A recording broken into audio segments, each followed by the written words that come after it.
All right, y'all have a good race. See y'all later. All right, See you, Eddie.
Good evening, everybody.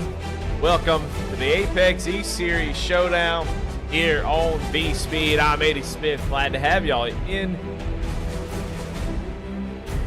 the race here tonight.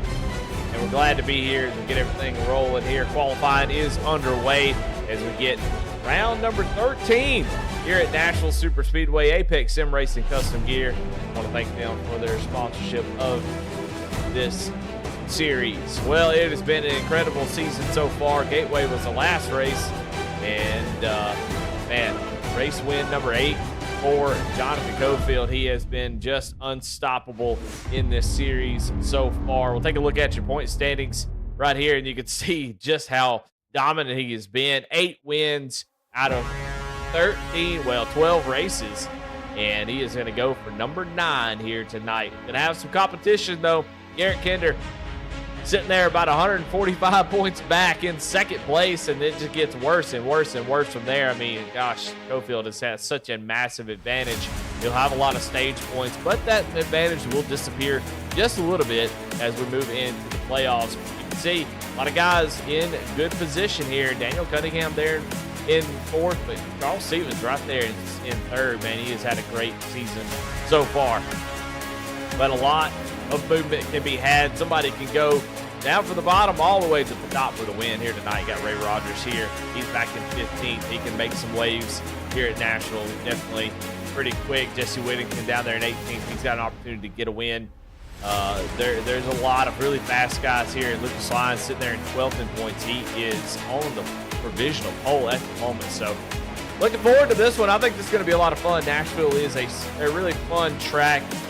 It's really awesome in real life here in iRacing. It can be a frustrating track, a very one-lane track. You're not going to be able to move around too much.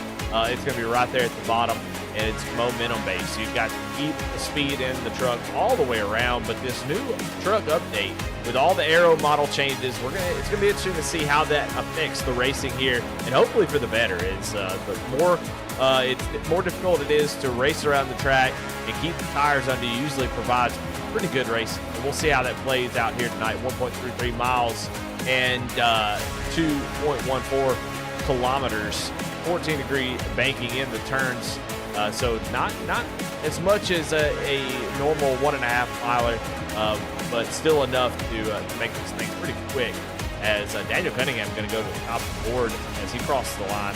So new provisional pole sitter at the moment, but Nashville has been a pretty cool venue so far. Looking forward to this one as we move on into. Well, let's talk a little bit about this. We got a little bit of time before we get into this race, and we'll get to the grid in just a moment. 650 horsepower in this naturally aspirated V8, the 4-gear H pattern, unlike the next gen. It's got sequential now, and it is a rear-wheel drive horse. 3,450 pounds, pretty heavy vehicle this truck is. So gonna be interesting to see how this new aero model really affects how things race.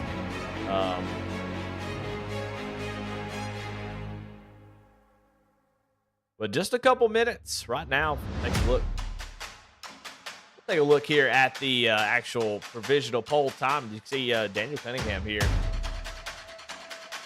on top with Lucas Lyons there in 2nd, Garrett Kinder in 3rd, Charles Stevens in 4th. A lot of guys up at the top of the point standings up there in the top standings. So far, people that have yet to qualify: Ray Rogers, Jonathan Cofield, Jesse Whittington, Matt Rogers, and Michael Kostick. So some guys electing to start from the back tonight, trying to make it a little bit more interesting, have a little bit of fun. We'll see if they decide to go out there. Just less than a minute. They're running out of time. They got time for 1 lap, but I don't think either one of them are going to get out there and do it.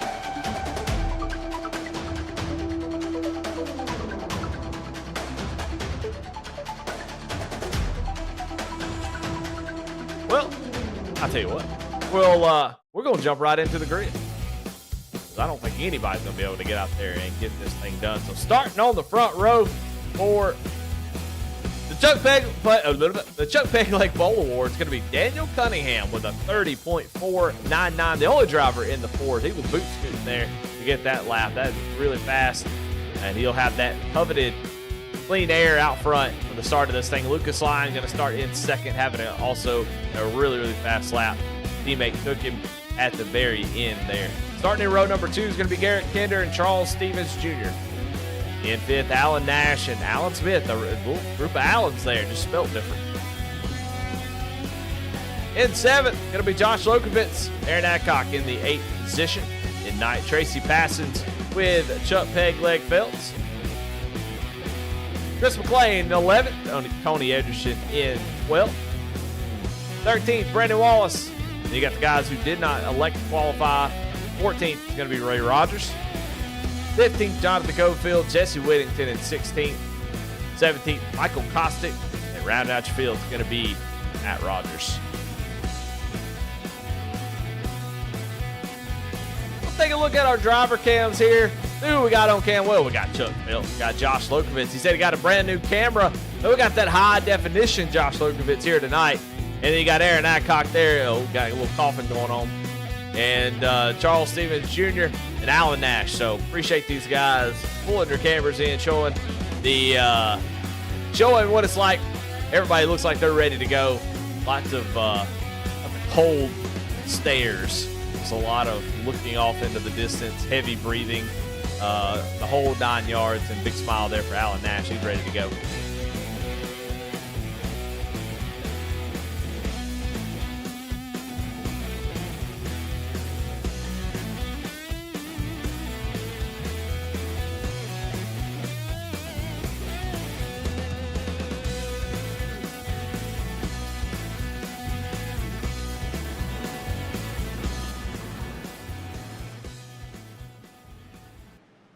Well, let's take a look at your race analysis as 135 laps here tonight. Pit road speed 45 miles an hour. 4 total tire sets, only 3 to change in the pits. That should be interesting. 2 green white checkered attempts, 75% fuel load. That might tighten these trucks up just a little bit. Stage break at lap 30 and a fuel run of about 40 to 45 laps. As they come around to turn 4, Daniel Cunningham, Lucas Lyons going to lead us down to the green flag. 135 laps here in Music City, and we're getting ready to go green.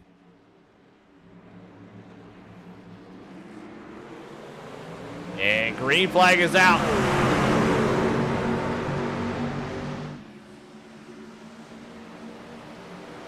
Really good jump from Lucas Lyons as they go side by side down into 1 and 2, and Lucas going to gas it up, and I think he's going to clear Daniel Cunningham for that top spot. And he does. Here comes Garrett Kidder to the outside, trying to take over second here early. Garrett talking before the race, a little bit nervous about his VR headset. Hopefully it will keep a charge. That's something to worry about, something to think about through this race. Definitely don't like when equipment has issues. Garrett Kinder now going to try to do a little crossover here. Wasn't able to make the pass on the outside. Now going to go down to the inside. Try to take over second.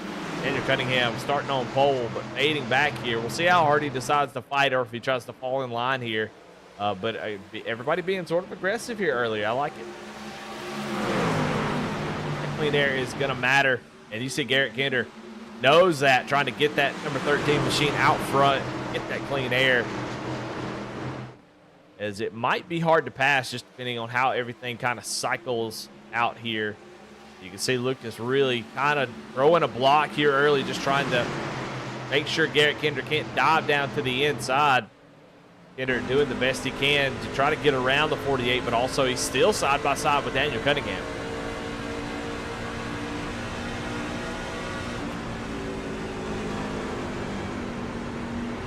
Cunningham still holding on tight there on the outside. The 13 not able to get clear. 13 actually gets a little bit loose there down on the bottom.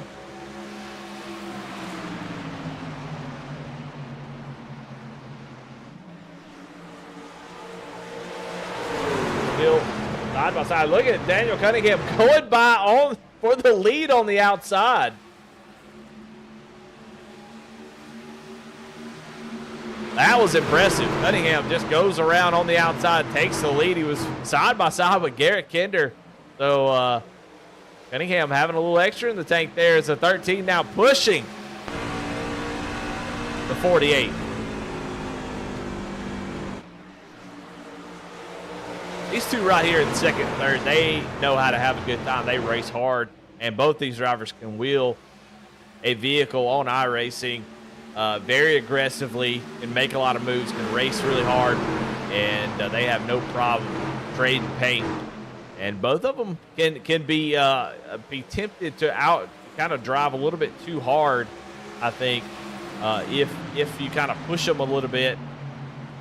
So right now, they're kind of pushing each other. Hopefully they don't burn their tires up trying to race each other too hard. That's definitely possible here, but interesting to see how everything changes throughout the run. As we got some side-by-side battles here, as Aaron Adcock has moved up third, 3 spots from where he started, so he is on the move at the moment. Now looking down to the inside of Charles Stevens. Had to check up just a little bit, but he does have the momentum that he needs. He's going to be there. Charles is going to try to cover that on the entry of 3 and 4, and he does.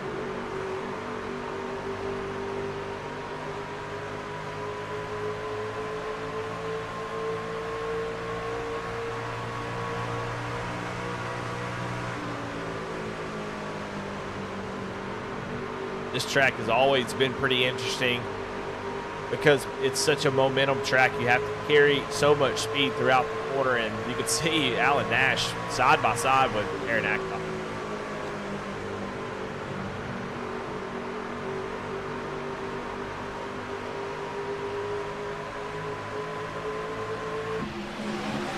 Look at the battle that we got going on. Cars side by side. That's Aaron and Alan, and then Josh and Alan. So everybody trying to find some space for those trucks. They seem to be all over the track. Kind of a 4-wide staircase looking situation there coming off of 2.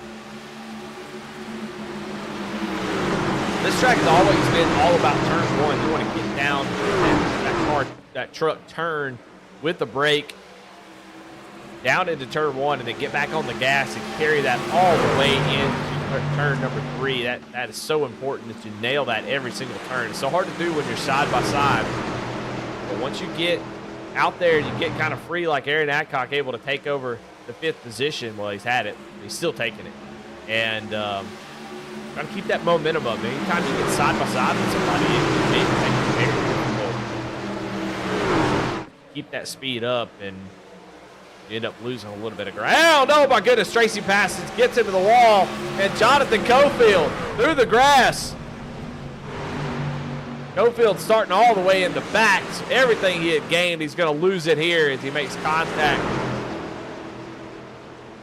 there as Tracy passes. Look, he got just a little bit loose off the corner, so Cofield will go back to 16th position to stay green.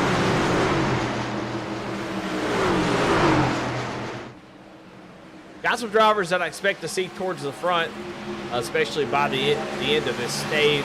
Ray Rogers, Jesse Whittington, and Michael Kostick running 12th, 13th, and 14th. We're right behind Chuck Phelps now, but I expect to see those drivers up near the front once this thing is all said and done. They elected to start in the back, and a lot of guys will do that. They'll start in the back. They think it's fun. It's a challenge to kind of start back there. But it also could be a nice tool to kind of calm yourself down, to get yourself in a headspace of saving tires. You don't want to overdrive the truck early. So starting in the back, you're really kind of relegated to taking it easy. So they know they have the stage brake. They're not going to lose a ton of time, but I think if they don't get up into the top 5 before the stage break, they're going to really hammer down once they go back green. Thank you all for watching these meetings. Well, I always enjoy Apex. We've talked about it before, but Apex is sort of like it's such a family atmosphere here. I love everybody that races here. You always kind of got in certain leagues guys that you don't enjoy racing with, you don't like, enjoy talking too much with. But here in Apex, it's a great place to race, and it's just a great group of guys. So I really enjoy calling these races. It's a lot of fun. And it's hard to root against anybody here. As you see, Ray Rogers able to get clear of Chuck Phelps, and now Jesse Whittington going around the outside. Outside seems to be a pretty good place to make passes here early. So something to kind of put in your memory bank. I wonder as the run goes on here if that outside will just be too strong. But right now it looks like both lines pretty quick. So is Chuck doing a great job of trying to maintain that position.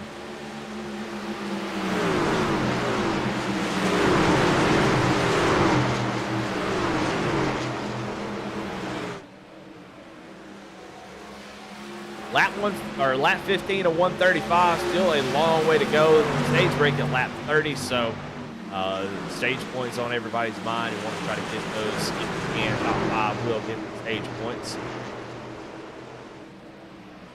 Ryder at the top 5. You can see the cluster of drivers is back here. They're really getting with it.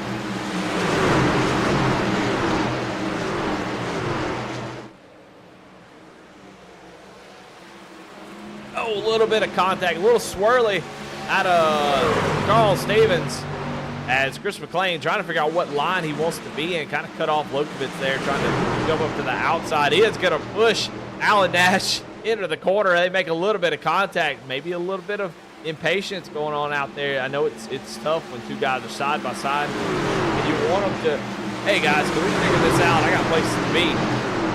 And they just can't get the pass done, but this track is just so tough to complete those passes. You need to be able to use the whole track. And right now, Alan Nash really struggling to get around that 84 machine. You can see the top 3 up there of Cunningham, Kinder, and Lyons have kind of pulled away from the field. Alan Nash finally able to get around that 84, and that kind of opens up the track for everybody else. Lokovitz can just slide up to that 7th position on the outside of Chris McLean. And now going to set his sights on his teammate, Charles Stevens.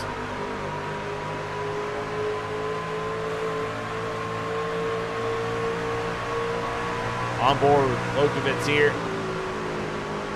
Hear the lift is trying to get the truck, and you can almost see the truck does not want to point down to that yellow line. You'd love to get right down on the yellow line, but not always possible, as it does get really tight on the entry.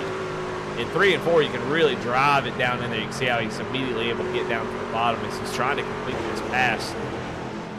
But Charles Stevens fights hard on the outside. Watch his steering wheel here. He's going to try to get this truck to turn. On the brakes. See how the truck actually pushes up the track a little bit as he kind of overdrives the entry, and that kills the run down the straightaway. So, very difficult to make this move. And look at Ray Rogers all the way up to the 8th position. Those tires starting to come alive late in this run. Lap 20, just 10 laps to go to the stage, and Ray Rogers is now making a move for the 7th position.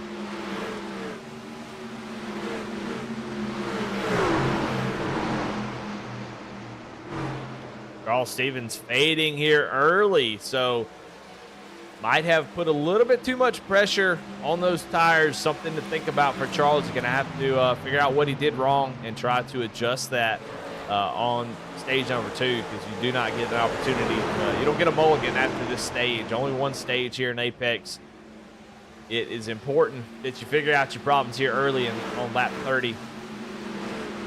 Once that's over, we might see green all the way to the end, and you're not going to have a whole opportunity. Up front, we got a battle for the lead as Garrett Kinder is now to the inside of Cunningham. Has been kind of following him for a while, finally gets down to the inside, and is now going to try to take over that spot, get that stage win, and he complete the pass quickly. If not, Lucas Lyons is going to be there right on top of him.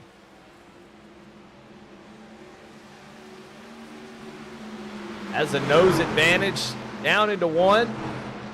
Cunningham drives really deep. Stay on that right rear quarter. We'll see if a slider is pulled here, and it is. So Cunningham going to make the decision. Goes right back down to the bottom.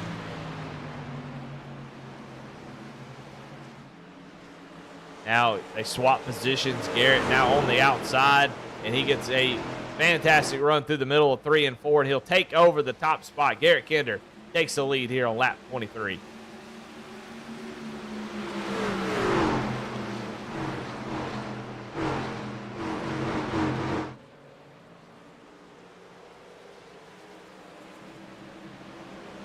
Just 5 laps to go. Ray Rogers has made his way up into the 6th position, so he continues to move up through the field. Jesse Whittington is following in his footsteps as Jesse blinks out just a little bit. Tells Jesse by the bright blue car, but truck, excuse me. But Chris McLean trying to stay in their tire tracks. Right now, Charles Stevens is the one that's really struggling as he continues to fall through this field.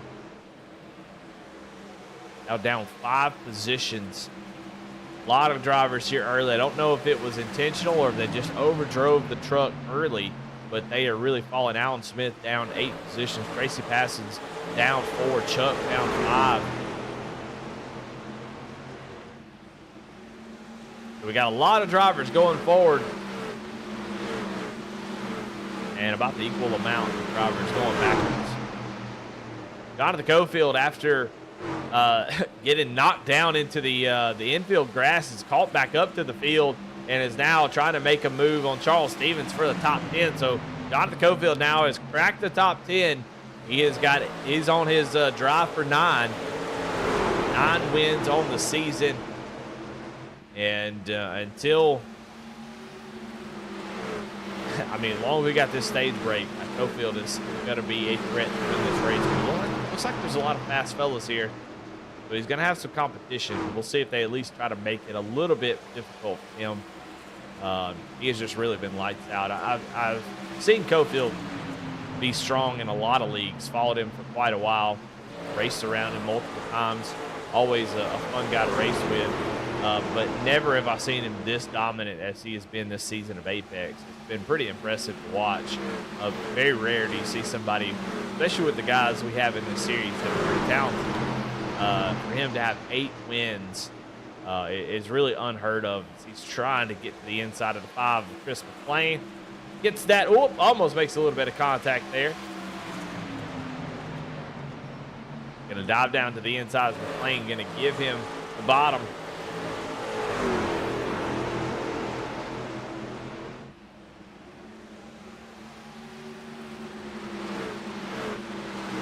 Across the line, one more lap to go in this stage, and right up in front, Aaron Adcock is on the move as well, up 5 spots now as he's going to go around the 48 here on this final lap of the stage, and now has moved up into a podium position, just 1.3 seconds back from your leader. So the 17 looking pretty fast here tonight.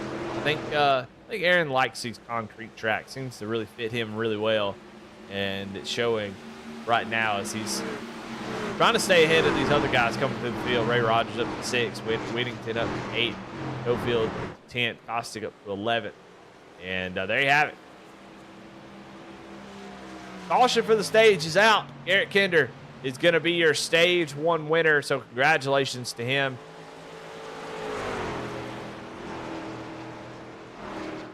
As they'll get caught up to the pace car, and he will go down pit road, get one of those 3 remaining sets of tires.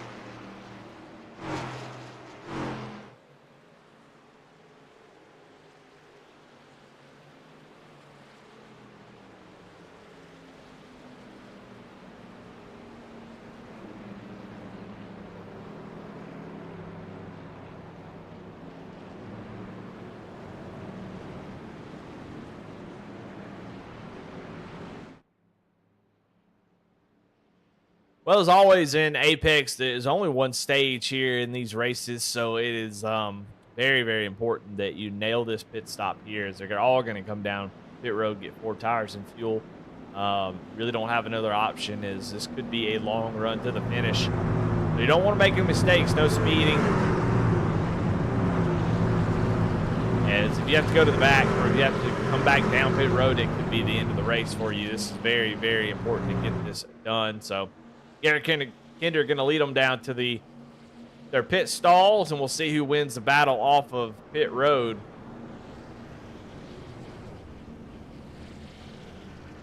Daniel Cunningham with that pole. He's got a really good pit stall. We'll see. Maybe he can beat Garrett Kinder off pit road, kind of get that clean air here on this last run. A couple drivers, and yeah, he absolutely does. Daniel Cunningham will win the battle off pit road. So that first pit stall paying dividends for the 08. Started on the pole. He's going to come back out with the lead. That is a great pit stop there for the 08. Going to retake that spot. Garrett Kinder going to fall back to 3rd place from where he started, so he's going to do all that over again. But he was starting to pull away later in that run, so he looked like he had what he needed.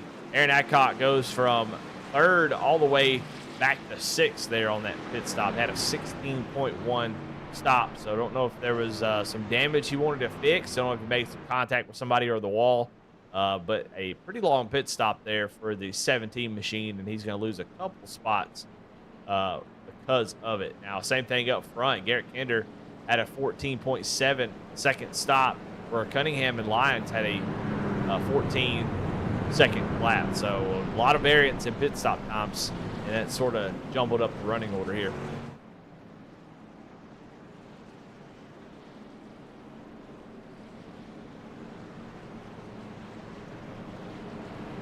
Well, as always, if you're not subscribed to V-Speed, we're glad to be on the channel right now. There's a couple races, I think.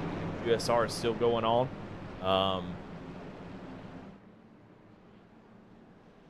So glad to be here on V-Speed. Hopefully, if you're not subscribed, you'll go over and hit that subscribe button. I mean, they have, now that we've all kind of consolidated on the same channel, there's been a lot of growth. We definitely appreciate those that came over from Rebel Racing Network or V-Speed Racing Network, and now coming over here to V-Speed. We put everything on one channel, and just a lot of really cool things here at V-Speed. So it's always cool to be calling races here on this channel. But we're getting ready to go green. Looks like Cunningham going to choose the outside on this restart as we get ready to go green with just over 100 laps to go. That was a good little practice session, really. And now you should have everything figured out. And got to head up towards the front. Green flag back out here in Nashville. Cunningham with a great jump. Going to pull Alan Nash along with him on that outside. We saw some folks making moves early on the outside. We'll see if that works this time. Alan Nash not able to do it. The 13 goes around. Contact with Ray Rogers. More people making contact. They're back. Oh, they're just big wreck in the back as the 58 of Cofield involved. Chris McLean involved. Let's say Brandon Wallace involved in that one. Ray Rogers. And Garrett Kinder gets loose. And calamity there out of turn number 2 is a lot of drivers caught up in that one. Go back, check it here on the Kinder Farm and Ranch Wreckage Rewind. You'll watch right here is the 13. Just going to get loose, and he's trying to save it. Oh, my goodness. And Ray Rogers, boom. And then the 4 runs over the 5, and then it's my goodness. Trying to get another camera. I wish I could see everything. But that was, well, that was wild. Look at this. Look how many... Golly. Watch here from Chris McLean's point of view. Kinder Farm and Ranch Wreckage Rewind is, my goodness. Ray Rogers, I mean, like a little bit of net code there. And just pinball as trucks just bouncing all over each other. That was crazy. Watch here from, Tracy Bassin's view here.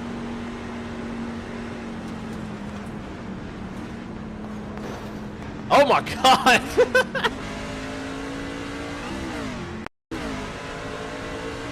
Holy cow. Look at Tracy Bassin's get through this wreck. That was that was impressive right there. We'll see if we can maybe find another view. Let's turn the ticker off here. Watch as he navigates through this. Everybody bouncing off each other. Look at that. The 53 makes it through. He might have made a little bit of contact with the 4, but that's some Days of Thunder stuff right there. I love to see that. That's some wheeling that he was doing as he was trying to navigate through that wreck. It is always so tough because those trucks are just spinning, bouncing off each other, going all over. It's hard to figure out where everybody's going to be. Usually it's better just to come to a complete stop, but these trucks are moving. They're running pretty quick. You can't just press the brake and it come to a complete stop. I mean, you'll lock up the fronts. These things are not easy to slow down on a dime. So a lot of times you have to do what Tracy did right there, which is just enter a flow state. Just drive through it like that, weave in and out of those trucks, and that's exactly what he did. So Tracy, who was fading there in the first stage, was able to gain a bunch of spots there. Couple drivers going down to get some repairs. Alan Smith had to get a bunch. You saw him kind of bounce, run into the back of somebody, and then sideswipe somebody else trying to dodge the rest of that wreck. Chris McLean back on pit road. He's got some damage. electing to save the fast repair. It looks like Jesse Whittington comes down and takes his fast repair. I didn't even see him be involved, but he has no more fast repairs. Garrett Kinder and Jonathan Cofield took theirs as well. So some fast repairs used up there. A little surprising there early. Did not expect to see that, but Cole Tires, everybody on alert now is, you know, if that happens to Garrett Kinder, you know it can happen to you.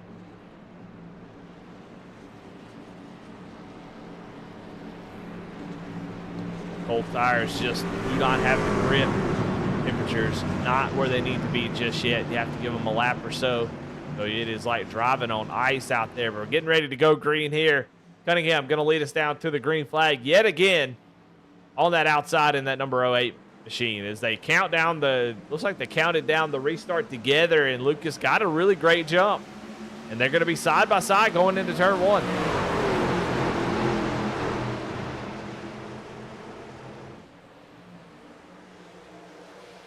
Lucas almost gets clear into turn 1, but Cunningham with the better run off the outside, going to kind of get a run down the back straightaway. And this turn 3 has been pretty strong on the outside early. We'll see if he can make it happen. He's actually really wide off the corner, but does get a nice run. You can see Aaron Adcock in the 17, kind of just waiting in the wings back there for these guys to settle this. But yeah, interesting call. I don't know. It's a little odd to me to have teammate countdowns on a restart with 100 laps to go, because you guys just fighting side by side, and that just allowed the 17 of Aaron Adcock to come up there and take that spot. So, and man, he is looking hungry. He wants more. He's going to go down to the inside and try to take the lead here on lap 40. Down to the inside goes the 17. He's going to clear him as they come off the corner. The 17, Aaron Adcock up to the top spot.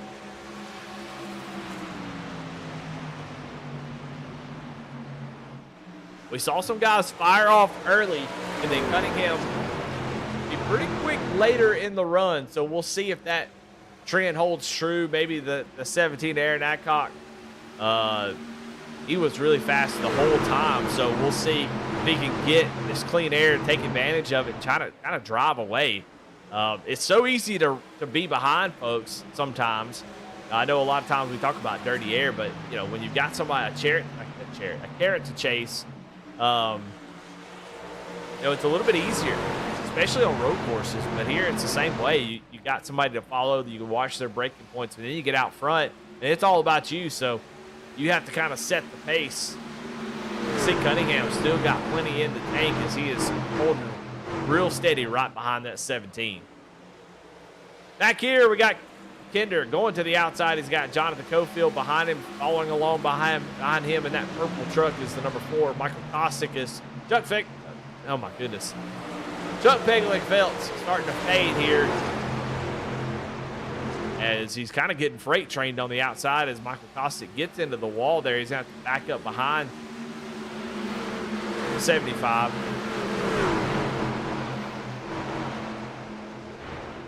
You can see Ray Rogers there, electing not to take his fast repairs, so the damage must have not been too bad. As here comes Kostick now with the run off of 2, going to dive down to the inside.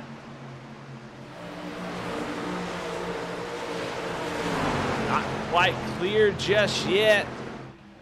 Chuck holding on tight to that outside line, but I think it's inevitable. That 4 truck looks pretty fast. We'll see if he can hold them off right here. Chuck has sort of the preferred line a little bit as boy, they're getting close off the corner, and Chuck really pinching him down. Chuck's got a whole lane up at the top, but he was sort of running a middle lane off the corner. The Chuck is really overdriving at the moment. He is racing hard. They're going to make contact. Yeah, it seemed like it was inevitable. My goodness. It's Ray Rogers. Charles Stevens going to go down to the inside. Chuck now going to lean on the 84. Yeah, I think Chuck maybe racing a little mad. I don't know.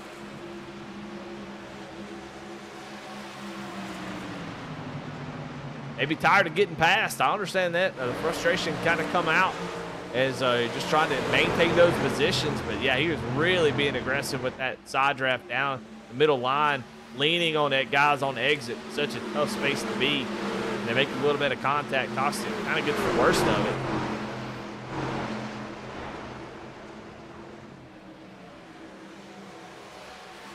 But no harm, no foul. Nobody wrecked.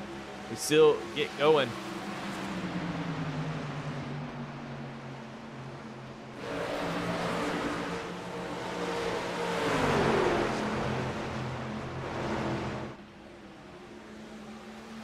Continue to watch this battle right here up front. It is still really close between the 17 and 08. That Dude White 17 machine looking good, and it's fast as well as he's hanging on to this top spot. But Cunningham really does look pretty good right now. He is started on pole. Been running up in the top 2 all race long. Was actually running down Garrett Kinder at the end of that stage. So Cunningham showing a lot of strength here early. As man, we'll go back here. Look at this right here. As you got the 58 behind the 13. The 13 is trying to get around the 79. Then you got Tracy Passons right there behind the 58. Going to dive down to the inside and try to take over the spot. Oh, they're going to door bang a little bit.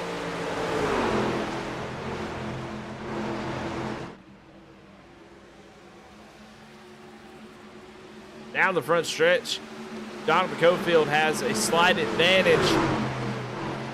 Going to dive it into 1. The 13 is going to dive down to the bottom, try maybe do a crossover, but I think the 58 was locked in there and able to take over that spot. So Cofield up to 6th.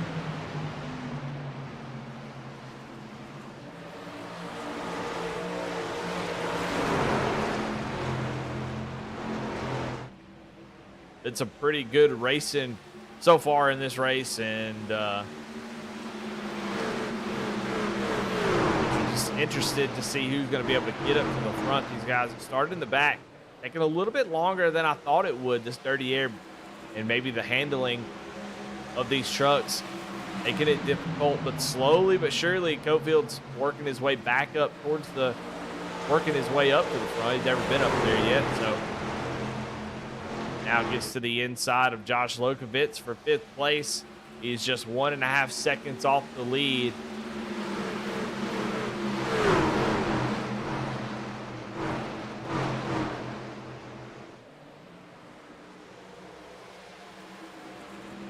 Side by side off a turn number 2, and Lokovitz gets a nice run off the top side, but Cofield continues to work here on the bottom.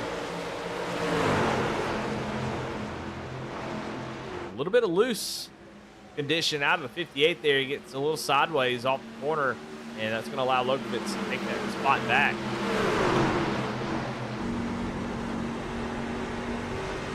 On board with Garrett Kenders, watch this battle out his front windshield. Cofield now back down to the inside against kind of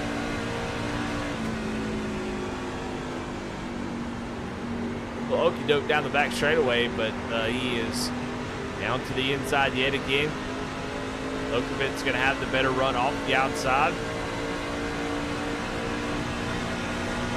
His lap's going to flick away pretty quickly, so really don't have a whole lot of time to waste time. You've got to be moving forward. You plan on winning this race, and Lokovitz doesn't need to be going backwards. So I don't blame him one bit for fighting as hard as he is.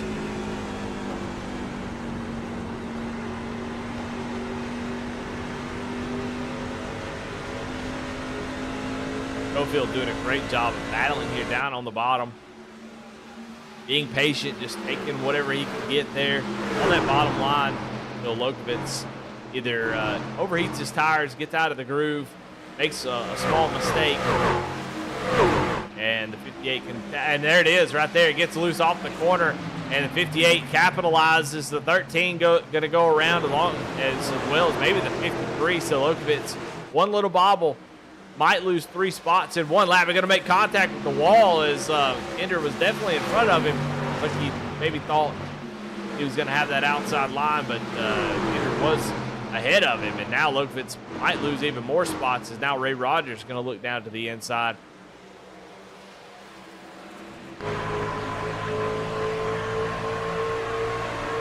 so aggravating when you're trying to defend and hold those spots. Somebody slides up in front of you.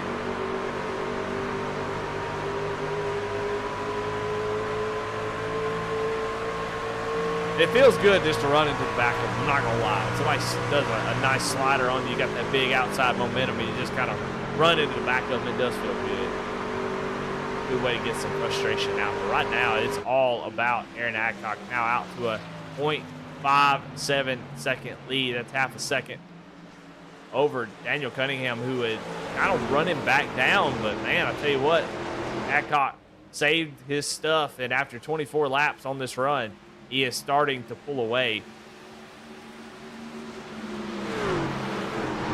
He's got the clean air. He's got all the advantage. Needs to be thinking about those that might be coming up through the field.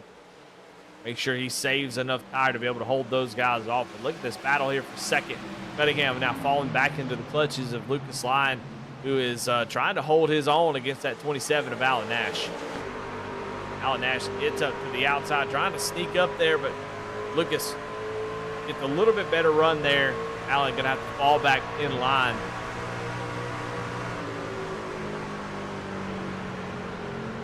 Drives in deep, right on the 48th bumper. And they can feel 08 time coming behind them. Cofield, the fastest driver on the track. No surprises. Here comes Alan Nash diving it down to the inside in 3 and 4. Oh, and you can see how tight the truck gets from middle exit, not able to get the power down. So he's going to have terrible momentum off the corner. And we'll see if Cofield can take advantage. Cofield not close enough just yet.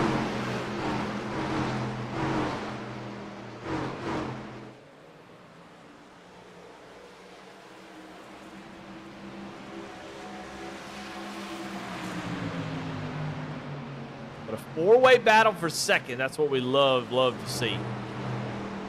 I know Aaron Adcock loving it too, as he's now got a second advantage. Oh, is Lucas Lyon going to hit the wall? Lucas bounces it off the wall, gets tight off of 4, going to make contact. That's going to open the door for other drivers to get through. Cofield was all over the back bumper of Alan Nash.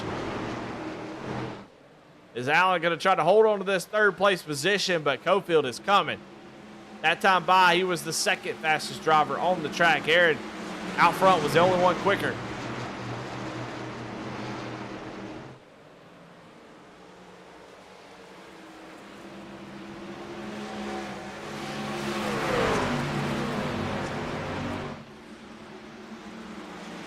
And I'm not sure if the 58 feels like he's got something to prove. I mean, there's nothing for him to prove, but I think, you know, there's been some jokes that's been made about him winning 8 times this season, and when you're that dominant, you're going to get some comments. Some people are going to say something about how you're stinking up the show or whatever. And I think for Cofield, I think that drives it. I think that kind of stuff is like, okay. And obviously it's just kidding around. But when somebody is dominant, you think back to Jeff Gordon's 1998 season when he won 13 races that year. Started off really slow for the 24, but at the end of the year, he was just every single week he was winning races, and people just hated it. So whenever you're winning, and people are making jokes, making comments about it, I think it makes you drive a little bit better. As Lucas Lyon about spins out going down to pit road, as we're watching Cofield now complete the pass for second. But I think it drives you when you can tell you're getting under people's skin maybe a little bit by winning too much. I think that you just kind of want to put the pedal down and say, all right, let's just see how many I can get. And I think that's what Cofield's doing, starting in the back, kind of just asserting his dominance, saying, you know what, I'll start in the back. I'll make it harder for me. He's always going to get it a little bit hard and get into the wall.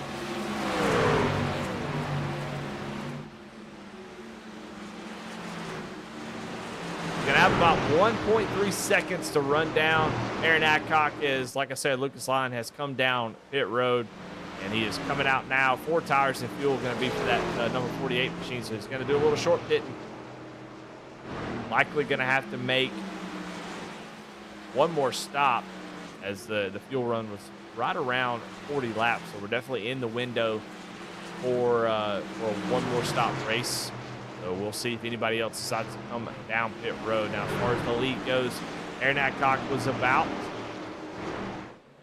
half a tenth slower that time by. So Cofield actually makes up a bunch of time here on this lap. We'll see as they cross the line how much quicker that 58 machine is. But he's got the lead down to about a second.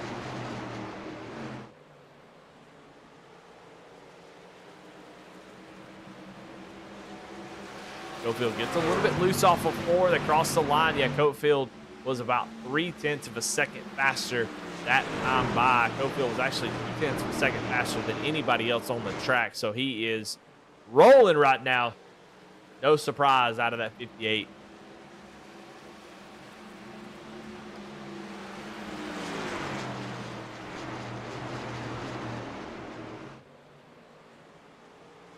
Now the question is, when do you pit? That's always the big question in these races. I kind of flip-flop. I used to be a short pit type of guy. Now I like to run long. So if I'm Aaron Adcock, you know, it's a tough decision. It looks like Cofield's definitely going to catch him at some point soon.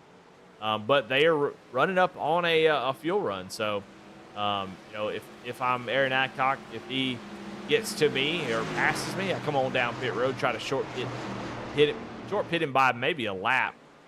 But if I'm Cofield, I mean, the long run speed is there. If you've got that long run speed, you want to use that advantage for as long as you can and run long. And so I like both these guys' decision so far to stay out.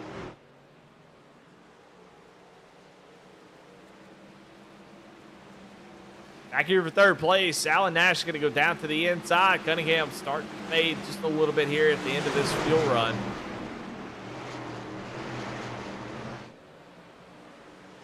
Now, one quick thing of note is Cofield came down pit road probably 4 laps after the rest of the bunch. Got some fuel.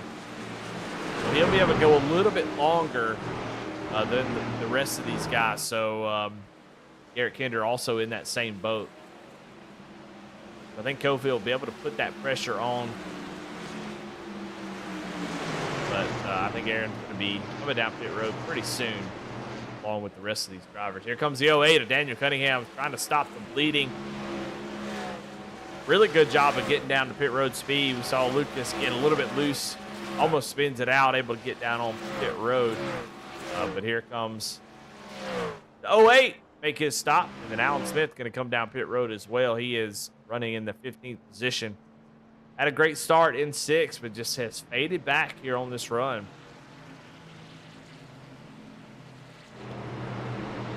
Side by side for third, Alan Nash, Garrett Kinder.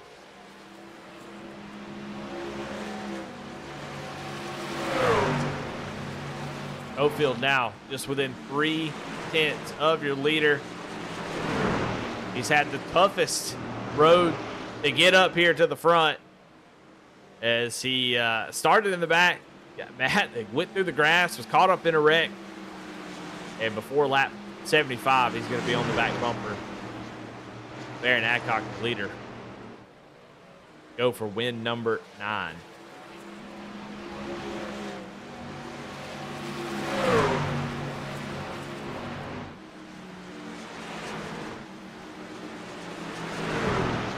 This has been a really nice battle here between these two drivers, 13 and 27. 13 caught up in his own incident, trying to get himself back into the mix. Continues to run side by side as they continue to battle. Alan Nash holding strong on that outside. Flirts with that outside wall, though. We've seen a couple drivers make contact. You see, the closer you can get to it without hitting it, get a big run down the straightaway, and he's able to hold on to that spot. As this battle kind of subsides, here we go. Battle for the lead. Cofield has run down your leader, Aaron Adcock.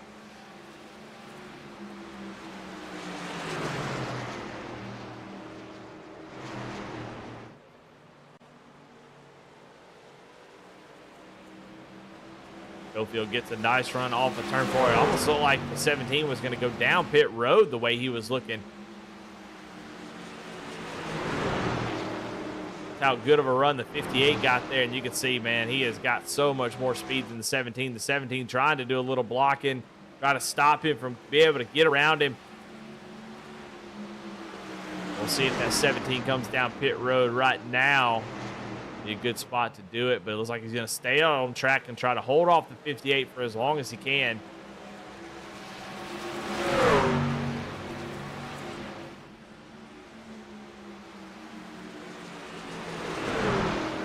Side by side for the lead. 58 of Jonathan Cofield starting in the back. Aaron Adcock starting mid-pack. And they're now battling for the lead here on lap 75. Not much time left in this race. Still got a pit stop to make.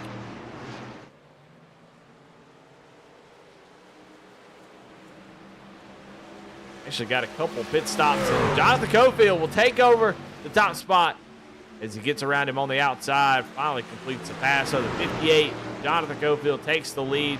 And he will try to set sail as he's been a good bit faster than pretty much anybody here later in this run.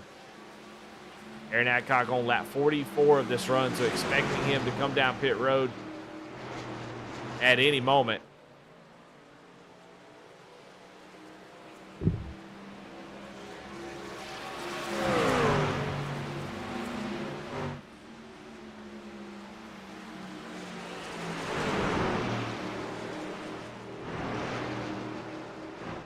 Adcock still without a win this season. He's normally good for one or two a season in Apex. Has just not had the season of old. I mean, really nobody has. I mean, when you have Cofield taking up 8 wins, that's a lot for some folks. But here he comes down pit road now to make his next to last stop on lap 77. Get down to pit road speed. Looks like Tracy Bass is going to follow him down.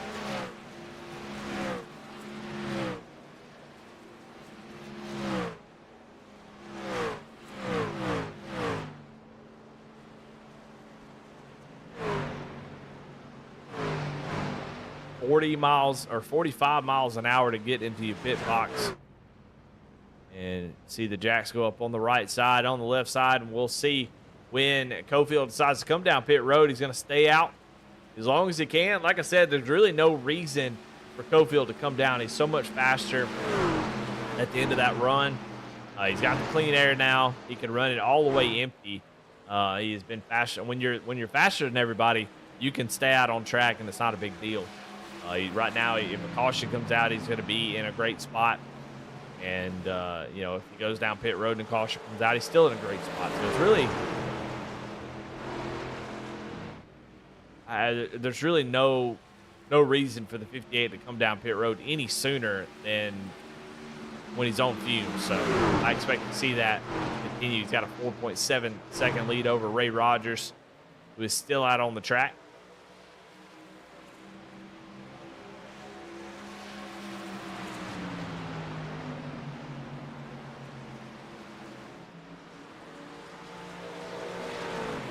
Lucas Line, he's running in 6. He's going to unlap himself. Here comes Cofield now. Coming down pit road, so he'll give up the lead. Ray Rogers in second place. He's going to follow him in. We'll see who decides to come along with him. Looks like maybe Jesse Whittington going to stay out on track, lead him a lap.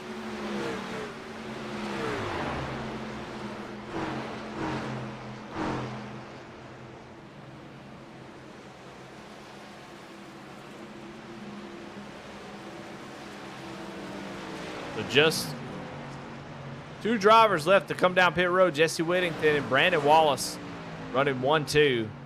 And Lucas Lyons will be your leader once everything cycles back up, although Daniel Cunningham is running him down pretty quickly, as Cunningham has about 7 lap pressure tires than that 48 machine.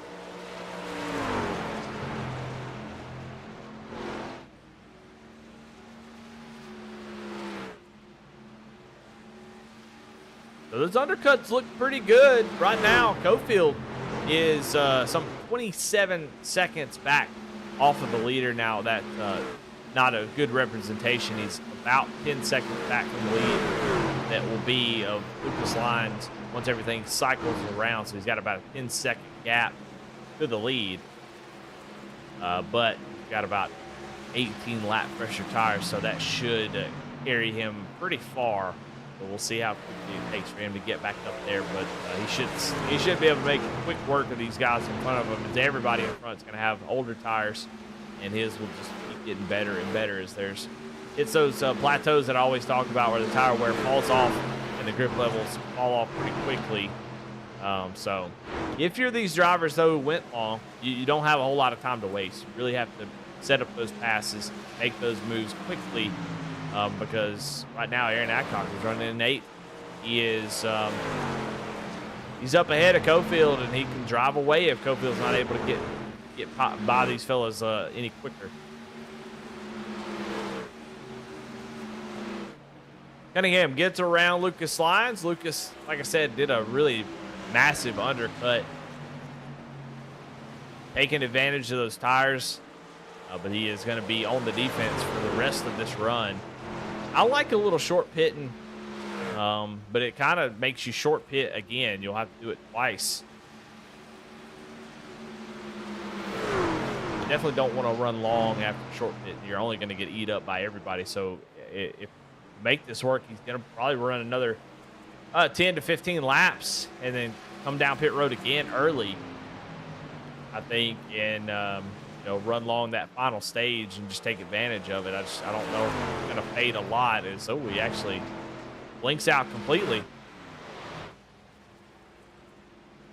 Lucas Lyon has blinked out. He is gone. He is not disconnected from the session just yet, but he is completely gone from the racetrack. So some connection issues maybe for the 48. We'll see if he does come back, but he has been gone for quite a while, so I'm not really sure that he's going to come back. Yeah, normally you don't come back from this. We'll let you know 100% once that happens. But Brandon Wallace now gives up the lead finally, or second place, and comes down pit road. That leaves Jesse Whittington, the only driver that has not come down pit road.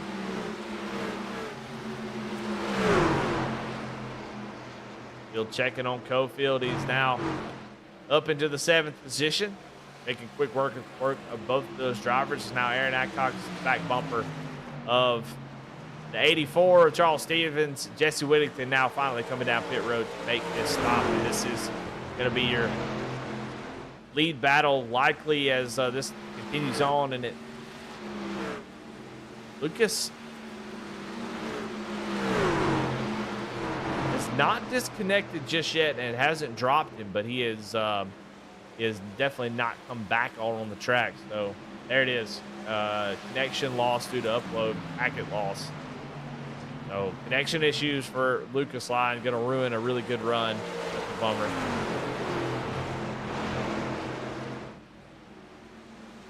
But up front, Daniel Cunningham leads the way with about 40 laps to go in this one.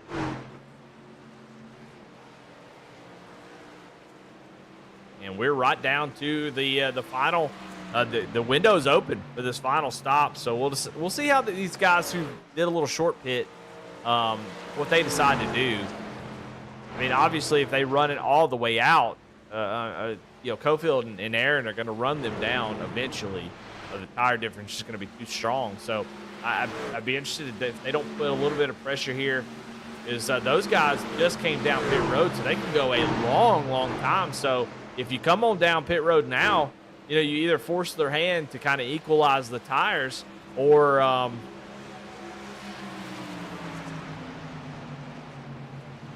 they risk you kind of having just a massive lead. So I don't. At some point, they're going to have to come down pit road pretty quickly. They've been on track for about 10 laps, so that means they can go another about 30, 40.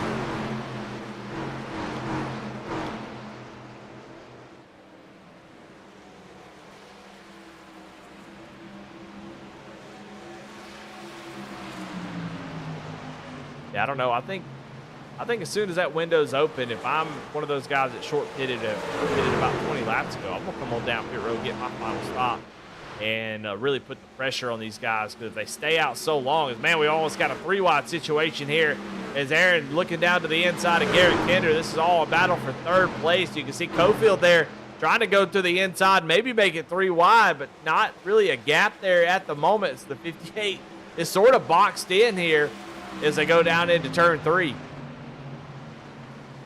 Lucas Lyons' computer crash is what seems to be the problem, so that's a bummer for him. Now side by side, the 58's got the run on the outside.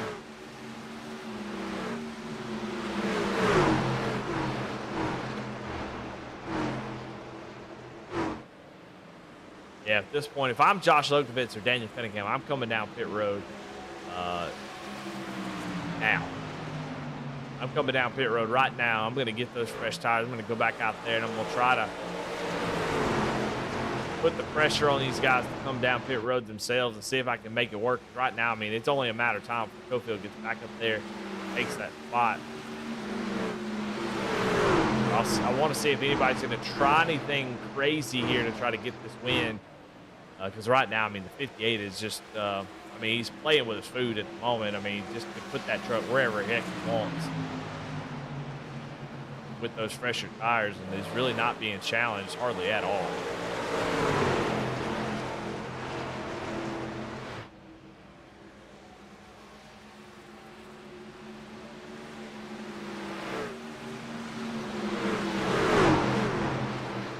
Down to the inside goes the 58, and he'll take over third spot. Now he's going to run right up on the 79, who has got 10 lap older tires now. Cofield now going down to the inside for second place.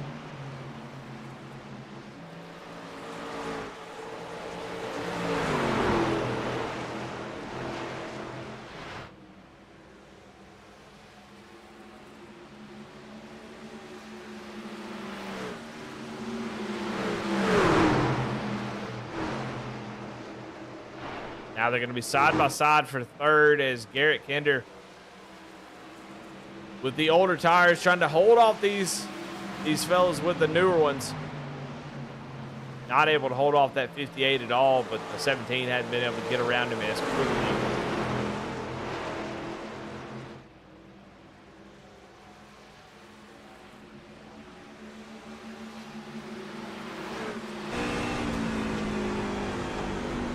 On board with Alan Nash as he's watching this battle between these two drivers.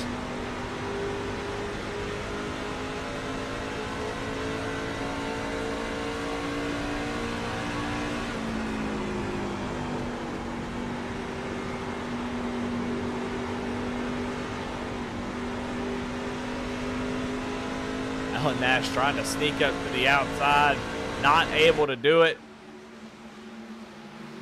Cofield has caught Daniel Cunningham.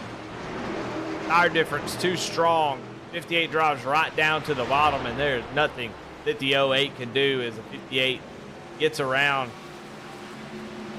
and he'll take over the lead. Aaron Adcock is really struggling to get around the 13 machine as the 27 crosses over his back bumper. They almost make contact.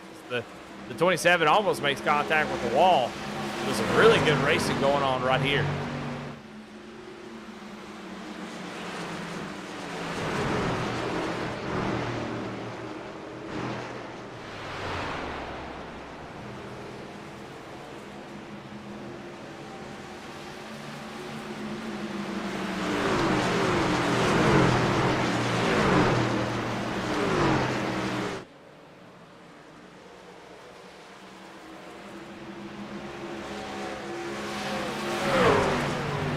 Still side by side, Aaron Adcock down to the inside, and I tell you what, we got a development here. And I'm trying to do the math. I'm gonna be honest with y'all. I am beat today. I'm pretty tired, so doing the best I can here. But I'm doing some math in my head. And I'm gonna be honest. I think Jesse Whittington and Brandon Wallace can make it to the end on fuel. I don't think they need to make another stop.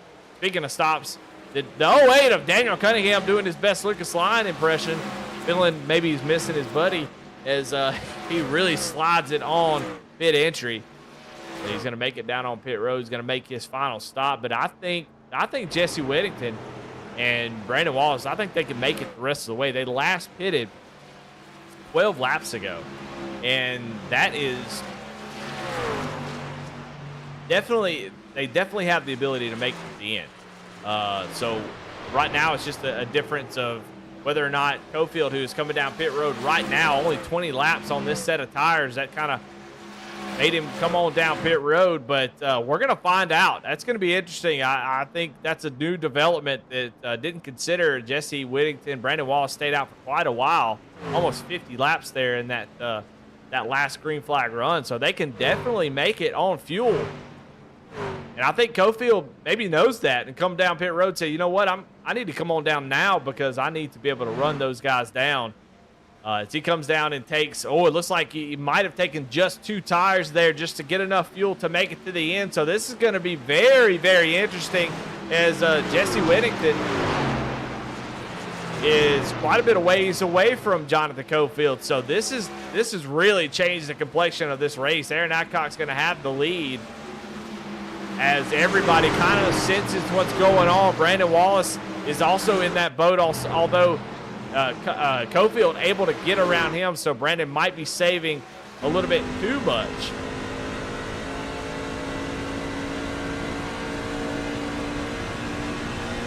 On board Brandon Wallace, trying to see if he's saving any fuel, and he's definitely not.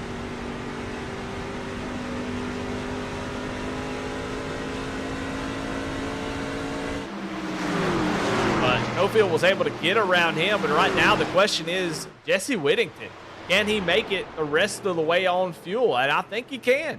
He made it almost 50 laps that last run, and he is not saving really at all right now. So I think, he is saving. Look at him, he's clutching on board with Jesse Whittington right here. So he is saving fuel, but he's running pretty competitive lap times. So that's a skill that I think goes unnoticed quite a bit. A lot of people can save fuel, but it's so hard to save fuel while also running really quick lap times. So right now, Jesse Whittington playing the long strategy, and I think Cofield has kind of sniffed it out. And we'll see if Cofield can run him down. Right now, Jesse Whittington just trying to make sure he's got enough to make it to the end. But at some point, he's going to have to cut her loose and try to get going forward if Cofield might be able to run him down. So really interesting development. Still a long way to go, 30 laps, and that might be enough time for Cofield to make up the difference. As here goes Cofield around the leader, Aaron Adcock, unlap himself. So at the moment, Cofield has 11.5 seconds if he's going to run down Jesse Whittington. And he only took 2 tires to try to mitigate the gap there. If he would have taken 4 tires there, he would have had a much larger gap. As here comes Aaron Adcock down on pit road. Alan Nash is going to follow him. They're going to come down and make their final stop of the race. But I think Cofield knew it happened, sniffed it out, came down after only 20 laps. 2 tires to mitigate that. Now he is on the hunt to try to run down that 94 machine. He is laying down some really quick lap times, knowing that he's got to go full bore if he's going to run down this 94, who is now up to second as everybody is cycling around, making their stops. We'll go on board with Jesse, still saving, clutching, going down into the corner, but last lap was a 31.25. That is still a really good lap time for the 94. So while, yes, he is clutching it, he's doing it in a way that is not losing him that much speed. So if he can continue this, it's going to be close. Right now, Cofield now 10 seconds back, as Jesse Whittington will take the lead as Garrett Kinder comes down pit road. So right now, it's all about, can Cofield run down Jesse Whittington on those 2 tires? Does Jesse have enough fuel that he can push at some point? Because right now he's doing a lot of saving. He's almost half a second slower than Jesse Whittington than Cofield is at the moment, and that's plenty of time for Cofield to run him down. He's got about 25 laps. That is enough for Cofield to make it. So right now, Jesse is just going to have to save enough fuel that he can kind of get back going. But with Cofield only taking 2 tires, I wonder if his tires are not going to plateau a little bit earlier and start to even out. and make it difficult for Cofield to continue that run up towards the 94. I think the 94 has pulled a great strategy call, and he is in a great position right now because Cofield's only going to get slower as this goes on and those new tires wear out. He's only got right side, so Cofield might be in danger of actually losing second to Cunningham, depending on how important those left sides are. So this is going to be a very interesting end of the race, and it's kind of giving me a little jolt of adrenaline. I like it.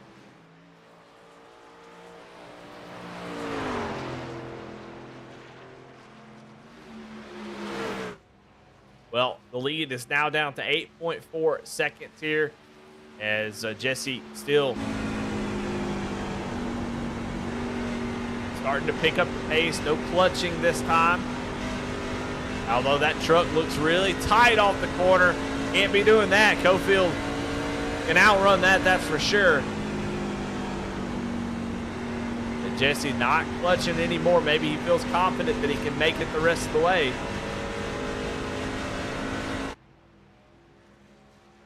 But it's going to be close. We'll go back here and watch them racing. We'll keep an eye on that as the laps are clicking off. Cofield's still about half a second faster than Jesse each and every lap, so he is definitely cutting into that lead. It is going to be really, really close.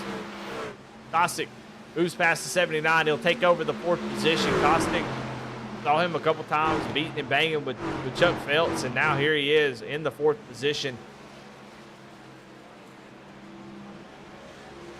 Ray Rogers also trying to move back into the top 5. 20 laps to go, and the lead is now 7 seconds for Jesse Whittington.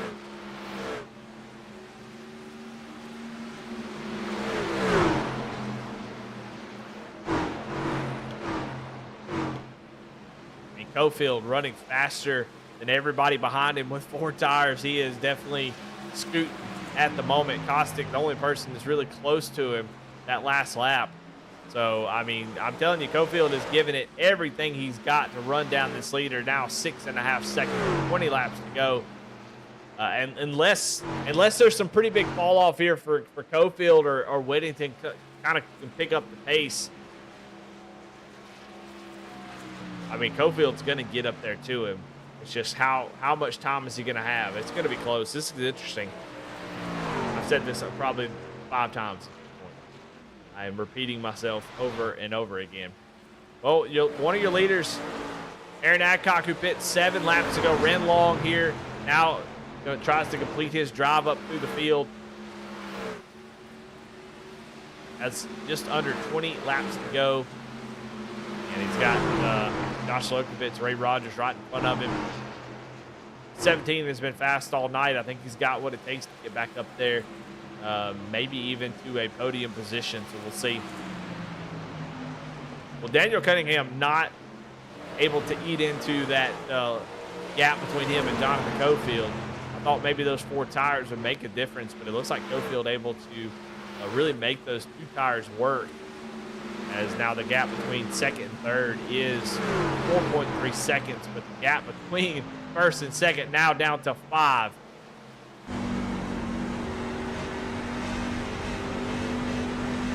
That time by still.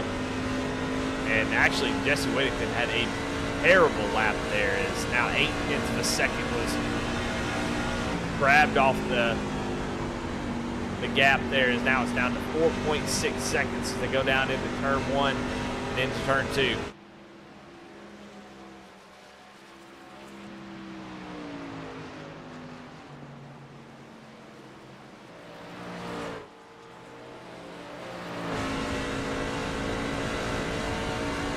Check in on the confidence of Jesse Whittington. Yeah, he's still clutching. He's close. The fuel is too close. I think that's great for Cofield. It looks like Whittington just doesn't have enough to really push it here and try to maintain that gap. He's trying to use that clutching to save as much as he possibly can. He's doing the best he can right now. 4 seconds is the gap, and only 15 laps to go.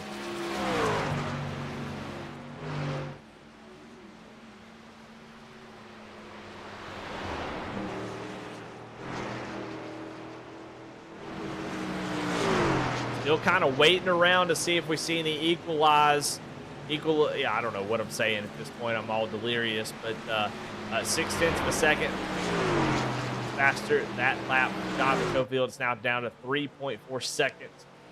Does Jesse have enough?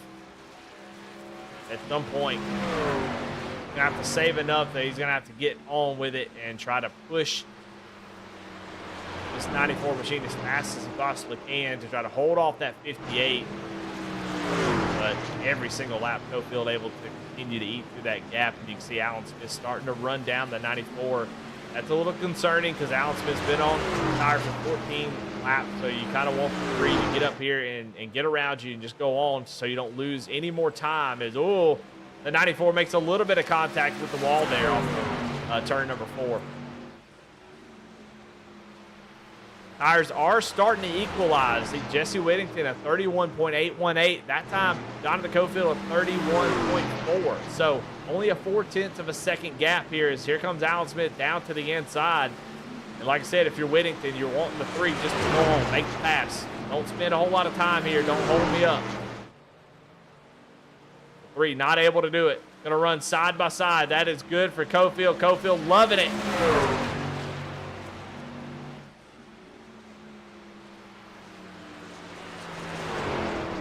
3 does go on now, so now here it is, 2.3 seconds. Jesse Whittington loses a ton of time there on that exchange.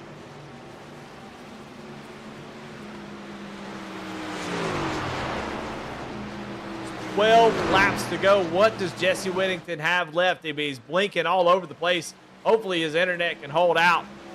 Cofield, how hard has he pushed it? Does he have enough to get up there and take the lead? And I think he does. He continues to be 3/4 faster every single lap, and it's just a matter of time now, I think, unless Whittington can kind of hammer down and go after it.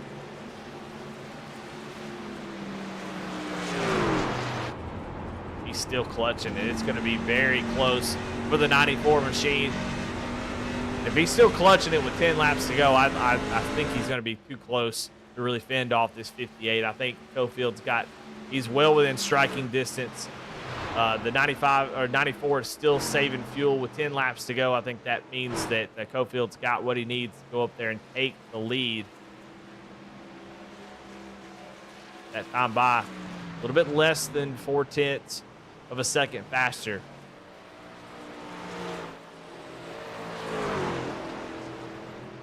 But what a great job by Jesse Whittington playing this strategy. Brandon Wallace not able to run the same speed that Jesse is running. Brandon on this same strategy is back in the 13th position. Now it's 1.5 seconds for Jonathan Cofield. And I'll be honest, what a great job by Cofield for sniffing this out, making the call to come down and take 2 tires and give himself a shot. Because I think if he takes 4, he is pretty far behind here and not able to make up the gap in time. As, it looks like Jesse Whittington going to smack the wall a little bit, cross the line. Down to 1.2 seconds, and he is still coasting down into 1 and 2.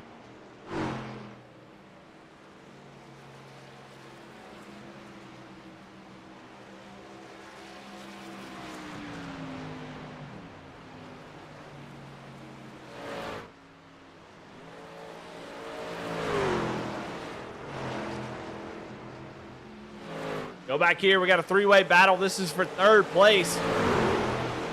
Aaron Adcock using those fresher tires. He stayed out a little bit longer, and now he's paying dividends here. He's going to go down to the outside of Michael Kostick. They're both trying to get it around Daniel Cunningham. Gets right back to the back bumper of the Ford. Now going to jump up to the outside. The lead has sort of stabilized at 1 second. As Jesse Whittington picks up the pace. Cofield just 1/10 of a second faster that last lap. Is Jesse going to pull off the strategy? We're going to find out here in just a few laps as we continue to watch this battle for 3rd place. The gap is now up to 1.2 seconds.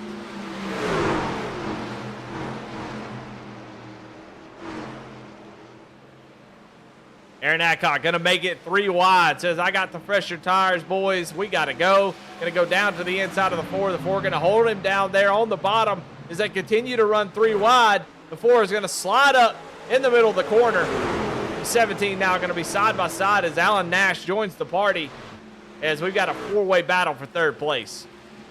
Just 5 laps to go in this race. Schofield steady at 1 second, just a 0.5 of a second faster that time by. The 17 not able to get around the 4. 4 now looking down to the inside of the 08. There is a lot going on. Better split your eyeballs. As here comes the 27 down to the inside of the 17. Both those drivers have fresher tires, and they're trying to get up here and get a podium position. Cunningham just trying to fend these guys off by playing just a masterclass in defense at this point.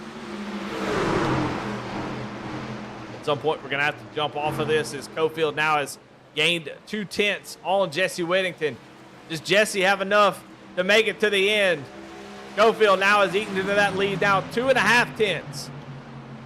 Up front, 4 laps to go. Does Jesse Whittington have enough fuel? Can he hold off this 58 as he blinks out?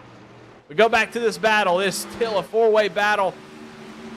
But Cofield now is going to get a tow down the straightaways. My goodness, look at this. These two are just not able to complete the pass, and it's just backing them up to everybody up here. There might be a wreck before this thing's over with. Frustration's going to pick up for sure. Now under a 0.5 second for Jonathan Cofield. Don't worry, I'm going to send it back to him in just a second. Just watching this battle, this is a great battle back here. Holy cow. They are getting with it. It just seems like these Bandits guys sort of blocking the road a little bit. Now here comes the 17 on the outside. Now he's got the run that he needs. What will he do with the 08? Now he's clear for 4th place. Try to sneak up to the outside. Oh, actually does not have a great entry there. Look at this battle going on, but let's go up front. Just 2 laps to go. Can Cofield get there? Can Jesse Whittington? He has picked up the pace now. He's running similar lap times. I think he saved enough. At least he's going to have to go. He has done a great job of managing this. He blinks out. He's not clutching it anymore. 0.4 of a second. Going to start throwing dirty air. Can Cofield get there? 1 lap to go. White flag here in Nashville. Whittington with that strategy. Saving fuel. Trying to make it twice. Almost 50 laps on fuel. Cofield off of turn 2. He's got a big run down the straightaway. He's a good bit faster, but I just don't think he's close enough. Going down into 3 and 4. The 94. Does he have enough fuel? Can he make it to the start-finish line? Cofield's there if he can't. Down the front straightaway, and Jesse Whittington is going to do it. And gets the win here at Nashville, saving fuel. And coming across the line, this massive battle. Aaron Adcock comes home in 3rd. Cunningham in 4th. Alan Nash in 5th. What a battle there at the end. That was awesome. Holy cow. What a lot. There was a lot of stuff going on there. At the end, I mean, a 5-car battle for 3rd place. And it's overshadowed by a fuel-saving strategy. But, man, what a great ending to a very good race. And Jesse Whittington is your winner. Saves enough fuel. Just snookers the field.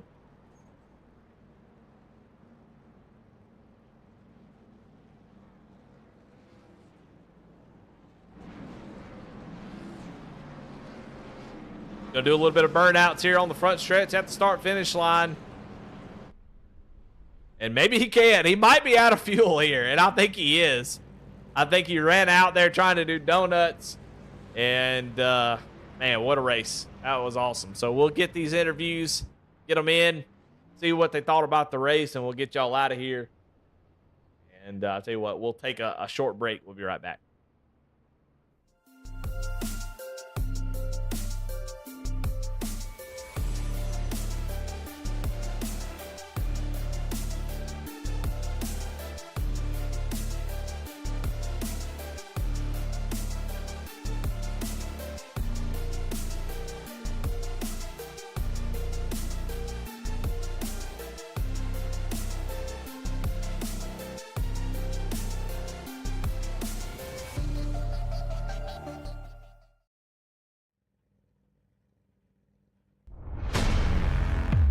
right, we're back here. Now let's take a look at your results before we get these interviews going. 2 cautions here tonight, 1 for a stage break. 11 lead changes. Jesse Whitting with the fuel-saving strategy takes the win by under 0.3 of a second. Cofield in second trying to run him down. Just came up a little bit short. Aaron Acknock does a little short pit, or runs long there on that last run, able to drive up through, and look at that. Look how close the interval is between third all the way to 8th. What a great race there at the end.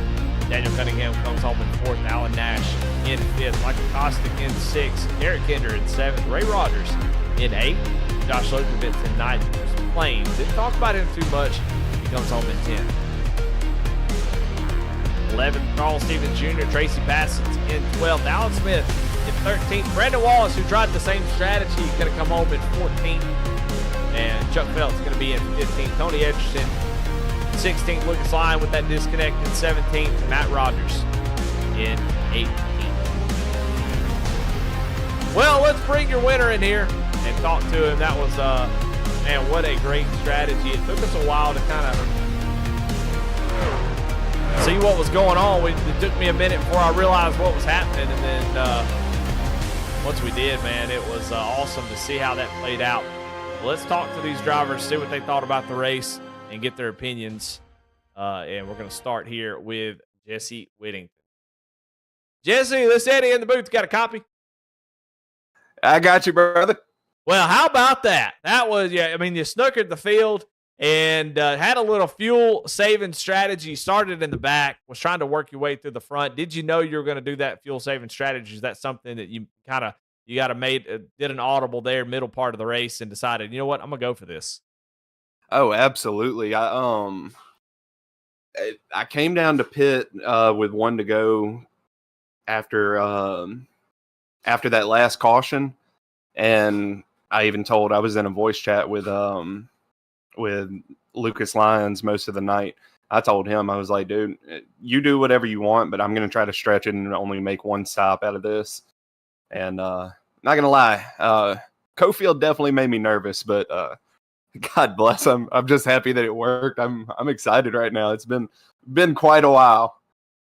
Yeah, it always feels good when you do a strategy call like that and it works out. I mean, just it makes you feel like you remember Mars Attacks. You remember those little aliens with the big brains in the vats. It kind of makes what it makes you think. It makes you feel like, because you feel like you just outsmarted everybody, and that's kind of what happened. I mean, everybody just focusing in on those, driving as hard as they can, getting those 2 stops in, and you were like, you know what, I think I can make it on just 1 more stop.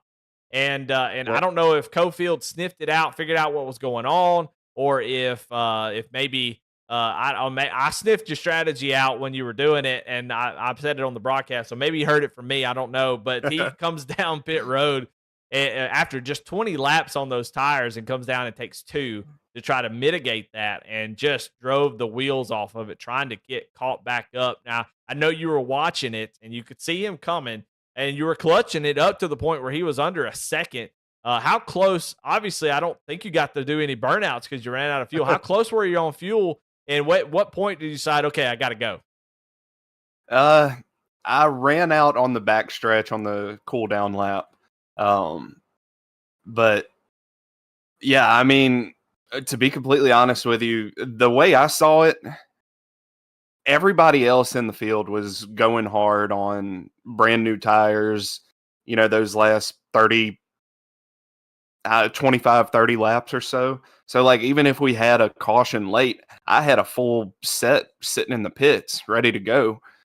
And so, I mean, that was my plan. Like, if it works out this way, I'm good. I'm golden. If it works out a different way, I think I'm golden. And shoot, it turned out good. But, I mean, I had to save, I want to say, a total of 8 laps of fuel during those runs to make that work. And it wasn't easy. It wasn't easy to stay committed to that, because I mean, we've raced against one another enough, Eddie. You know how I like to drive, and backing it down that much is not something I like to do. It's just not fun. But hey, it worked out. I'm having a lot more fun right now than I was racing.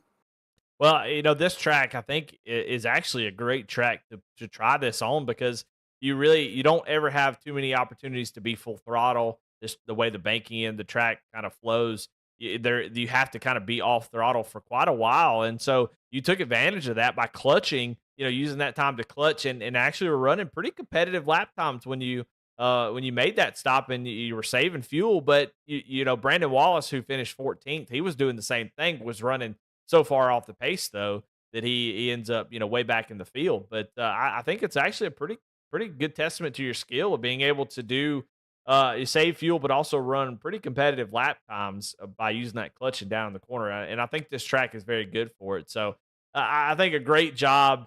Something that I think people overlook when they look at skill in sim racing is obviously knowing strategy, but also being able to execute that strategy. And I think that's exactly what you did here tonight. So, man, congratulations on the win. That was an awesome way to get a victory and really just kind of pulled the wool over everybody's eyes. So, congratulations on that. And, man, who do you got to thank? And well, first of all, I got to thank you. That was a load of compliments you just unloaded on me right there. So I appreciate it. Thank you for everything that you do. Putting on the show for everybody in the league. I always enjoy going back and watching. Of course, I got to thank my wife, my kids. They always support me coming out here and doing this at 2, 3, 4 nights a week. Of course, I got to thank Focus Fuel and Burt's Beats, the support that they've shown me and being able to come out here and get a win with their logos on my car. That means a whole lot. Got Luke Haley on the truck this week. He on the quarter panel. He's always in my Twitch chat. I gotta say thank you to him for always being there. Everybody that is out there supporting me and believing in me, I appreciate everyone. And man, I'm just excited, man. About to go celebrate some. There you go. Well, hey, go celebrate. You definitely deserved it. You definitely earned it. So congratulations again. Thank you, man. You have a great night. Yeah. Well, there you have it. Jesse Whittington comes home with the win, with that fuel strategy. Just an awesome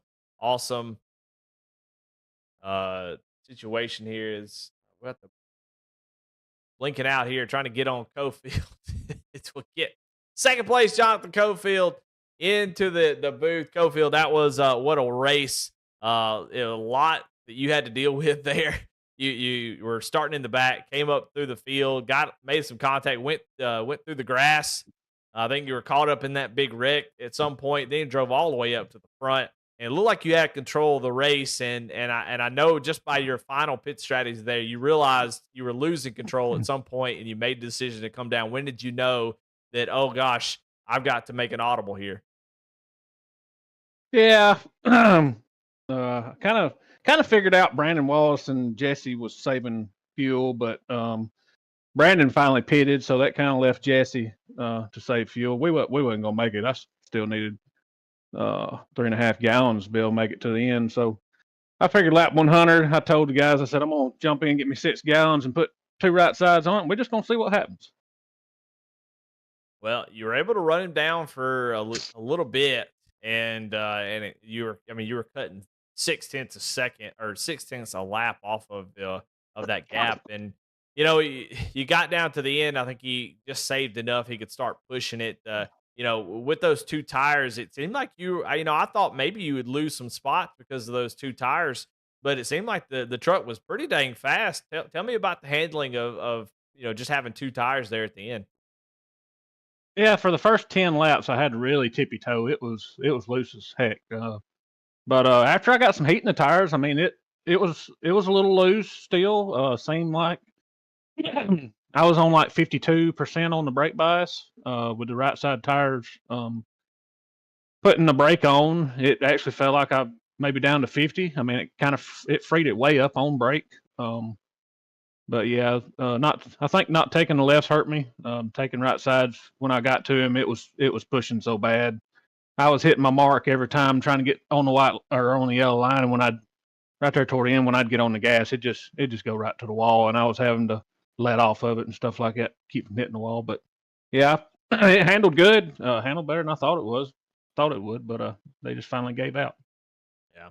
Well, you got there, you got pretty close, just came up a little bit short. I mean, a good audible there, I think, come down and take those 2 tires and not, and make it interesting for sure. But because behind you in third place, gosh, they were battling. There's 5 cars battling Yeah. all within a tenth of a second. Just a crazy battle back there. It was really awesome. But still, you made it a show. I mean, you've got probably about, I think you've got a, gosh, let me think about how. I think you got a 6 race lead over second place, so I think you're pretty good in points, but a good Pretty points good. day. Come home with a second place. I know you want to win number 9. There's something to be said about hey, don't take your foot off the gas and really just kind of keep going, keep that momentum going. But still, second place, nothing to sneeze at. I mean, a little strategy call there. That kind of through everybody for the loop, but you were definitely the fastest truck here tonight. But come up a little bit short, but still, congratulations on a great season so far, and an even better season probably going forward. Just couldn't get 9 tonight, darn it! Dang it. I Dang tried. it, couldn't get. Yeah, I just couldn't get win number 9. Got beat But on fuel strategy. Imagine that. well, hey man, it's been a great season in second place. I mean, you're like I said, definitely the fastest truck here tonight. But man, before I let you go, who you got to thank? Any sponsor shout outs? Oh yeah, I want to thank you for V Speed for doing the broadcast for us. Aaron Adcock, I know Chuck helps him too. Everybody that puts on this league, like I said, just a big family group. Everybody in here is raced with each other. Multiple leagues for multiple years. I want to thank Apex for being a good sponsor for this league. I think they've been on. This is my first season, but I think Apex has been in here for a little while, so got a good relationship with those guys. Want to thank my teammates.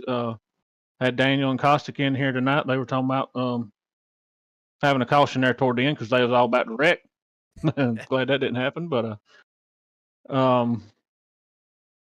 SM Racing Products. If you need it, looking for a button box, go check them guys out. Type in Bandits 1 at checkout and save you a little money. And that's about it. All right. Well, there you have it. Jonathan Cofield, second place finisher. And patiently waiting in the wings is third place finisher, Aaron Adcock. Man, you had a great run here tonight. That 17 Dude Wipes Ford F-150 was bad fast, and you're up there leading some laps. You lit 41 laps here tonight. And, man, able to battle back for a third place after running a little long there on that last stop. And what a battle y'all had for third place, huh? Yeah, I was starting to wonder if I remembered how to do this or not. It been some rough weeks here, and every time you turn around, it seems like something's been happening. But yeah, I was able to finally get the old Dude Wipe F-150 into a podium position, and good points day. I knew I was going to have a decent truck on long runs, and then once I got out front on that restart after the stage break and that quick caution that we had, I felt pretty good about everything until I looked up and saw Jonathan Cofield catching me towards the end of a fuel run. And I knew something wasn't right, and then just lack of strategy probably got me a little bit at the end. But yeah, solid run. It was fun having a little fresher tires than those guys towards the end, and having a dogfight for the podium position was definitely a lot of fun. So all in all, it was a pretty decent night.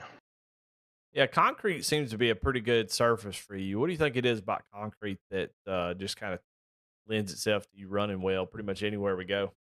I think a lot of it has to do with mainly just the off throttle time. I don't know. It seems like when you can back your corner up a little bit, get the truck to rotate, I guess you're really having to drive it. You're not really just.